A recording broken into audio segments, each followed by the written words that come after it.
Mais aujourd'hui, ce qui nous intéresse, c'est ça. Et ça, les gars, c'est sûrement le meilleur truc qui ait pu inventer Honda.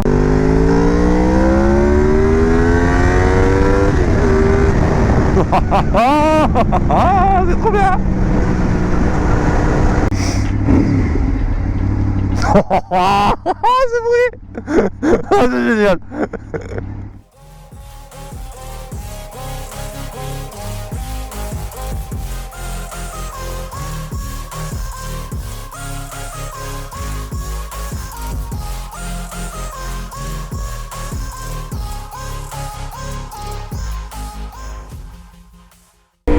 Ah que coucou tout le monde. Donc voilà l'engin.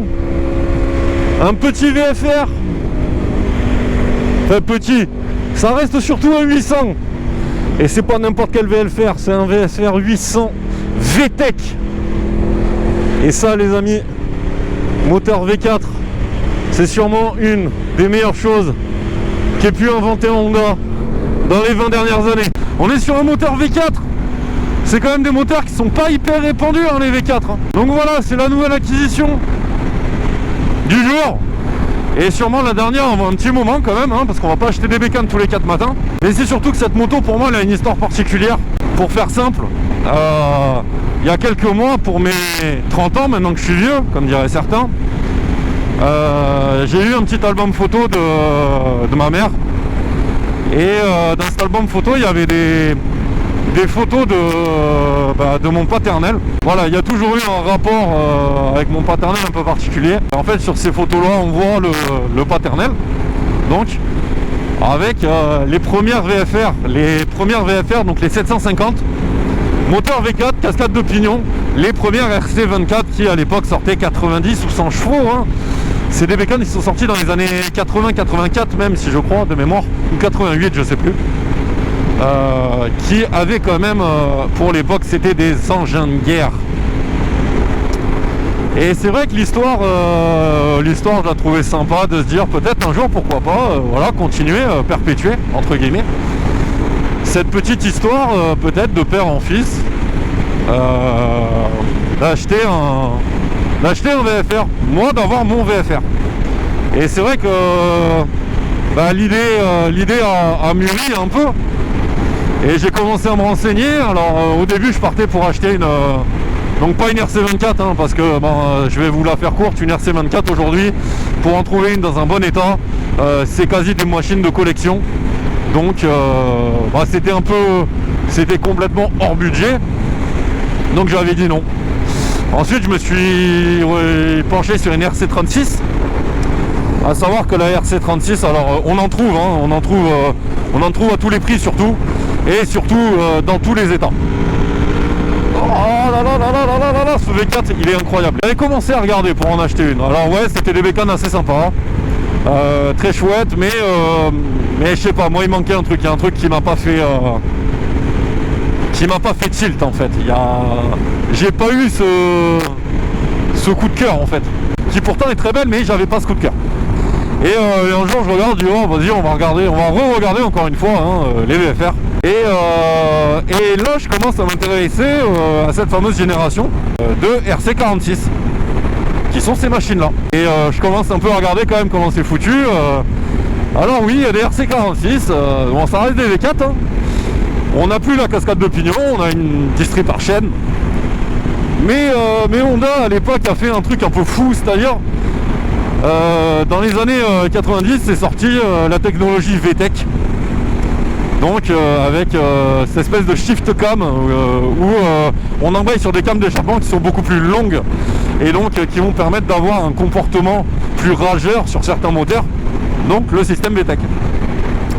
Et c'est là que je me rends compte que Honda a fait exactement la même chose, mais sur une moto.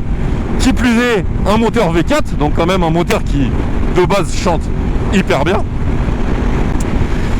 Et puis voilà, ils l'ont mis sur le VFR. Et de là ça a commencé à faire un peu des bulles dans ma tête. Finalement je suis tombé sur celle-là. Et franchement, alors ouais elle a des bornes, mais elle est dans un état relativement très sain, très propre. Qui juste d'un simple vas-y je regarde les motos.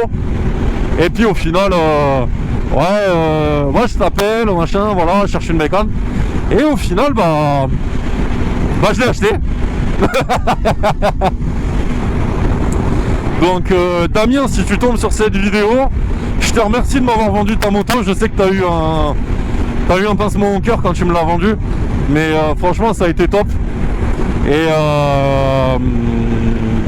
je te remercie encore de m'avoir fait confiance. Moi clairement ça va être ma deuxième moto. C'est pas la moto que je vais sortir tous les jours, ça va pas ma moto pour aller travailler, c'est pas celle avec laquelle je vais faire le con. Ça c'est vraiment une moto, voilà, moi que je vais remettre propre et que je vais tout simplement entretenir et bichonner. Donc voilà, donc cette histoire de VFR, c'est une moto moi qui me tient très à cœur parce que bah, comme je disais, mon padré en avait une. Et voilà, je voulais voir si c'était une moto qui me convenait. Je l'ai essayé, j'ai trouvé ça monstrueux. Et franchement je regrette mais tellement pas du tout de l'avoir acheté. Et en vrai on a une position de conduite, alors moi je suis grand effectivement, la moto est, je vais pas dire petite, mais pas forcément adaptée à ma morpho. Faut pas oublier, je fais 1m93. C'est une moto qui change de la MT-09 que tout le monde a pu voir. On est plus sur l'avant, on est sur du demi-guidon au-dessus des têtes de fourche, donc ça va, on n'est pas non plus trop sur l'avant. On est beaucoup plus sur l'avant qu'un roadster. J'ai pas les poignets pétés non plus, j'ai pas mal au dos. Bah voilà, moi je demande pas mieux. Et voilà, sachez que va sûrement y avoir des gros projets. Enfin des gros projets. Ouais, je vais faire de la vidéo là-dessus parce que bah c'est une moto qui me tient à cœur. Je vais vous montrer petit à petit comment je l'ai désossé, pourquoi, comment ça marche. Voilà. Ça va être un beau petit jouet. Donc à savoir que le moteur VTEC là-dessus c'est un moteur qui se déclenche à peu près à 6500-7000 tours. Et là comme vous pouvez le voir je suis en 6ème, je suis à 140. Et bah franchement c'est un moteur qui est super souple. Il n'y a pas de vibration, la moto elle est stable, on sent pas le poids. Pourtant ça fait 230 kg. On est loin des moteurs des motos d'aujourd'hui qui pèsent allez, en dessous des 200 kg. Et voilà, là on va faire un petit oh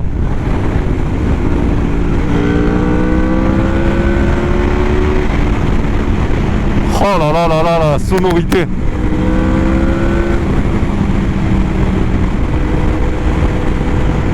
Et là on va faire rigoler madame.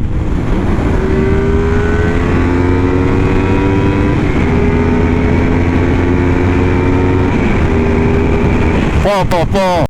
Ça pousse. C'est affolant. C'est affolant. Je sais pas si on l'a vu au compteur. Absolutely fucking not. Et je me suis retrouvé. J'ai rien senti, je vous assure. J'ai pas vu la vitesse. Elle est incroyable. Elle est incroyable. Elle est bijou. Alors le seul truc que moi je reprocherais à cette moto. Bon à l'époque c'est une moto qui est de 2007 hein. Moi le seul truc qui me dérange, c'est surtout parce que j'ai pris la mauvaise habitude avec des motos assez récentes, c'est l'indicateur de rapport engagé. C'est vrai que ça va me changer. Et d'ailleurs je te remercie Matt d'être venu la voir avec moi, de m'avoir conseillé, de m'avoir rassuré sur certaines choses. Parce que c'est aussi grâce à toi que j'ai été confiant de l'acheter.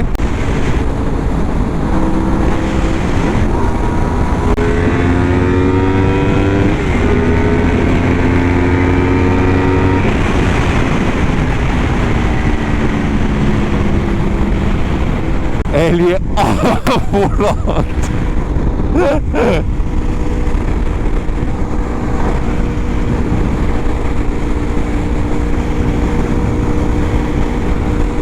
Elle est folle la moto. La moto je vous jure elle est folle.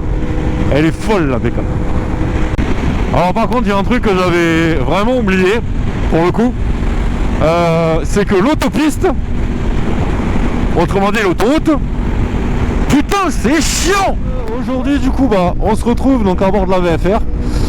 Donc c'est pour faire suite, voilà, là on a commencé à rouler un petit peu avec la nouvelle mémère.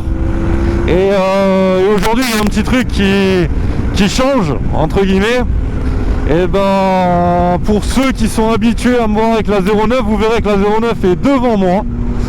Et actuellement c'est madame qui est dessus, qui nous fait tout de suite coucou évidemment, parce qu'elle veut faire son intéressante comme toujours. C'est vrai que c'est pas pareil quand on tourne avec une sportive GT et par rapport à la MT. Oh, c'est tellement naturel.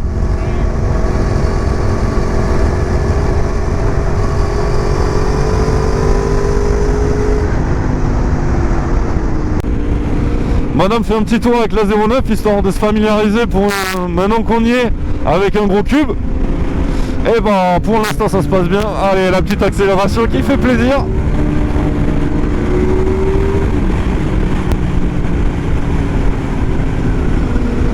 Et devant on a le copain Matt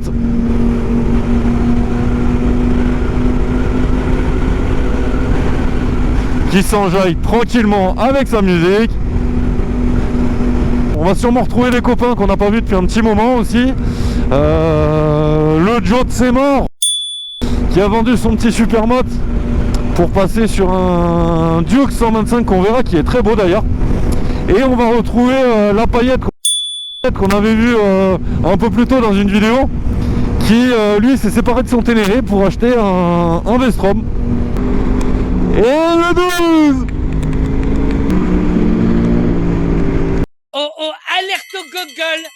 Alerte au gogol, les enfants!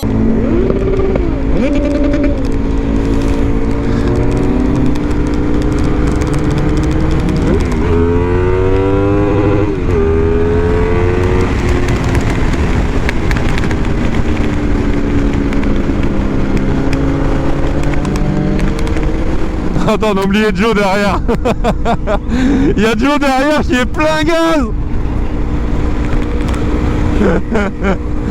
Et petite paillette. Une mécane assez folle, on va pas se le cacher, elle est folle.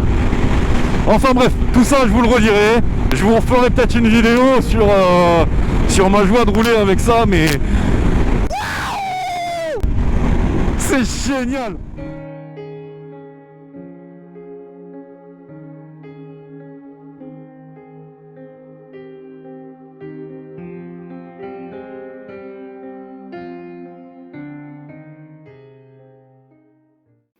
Et le petit pouce bleu qui fait toujours plaisir.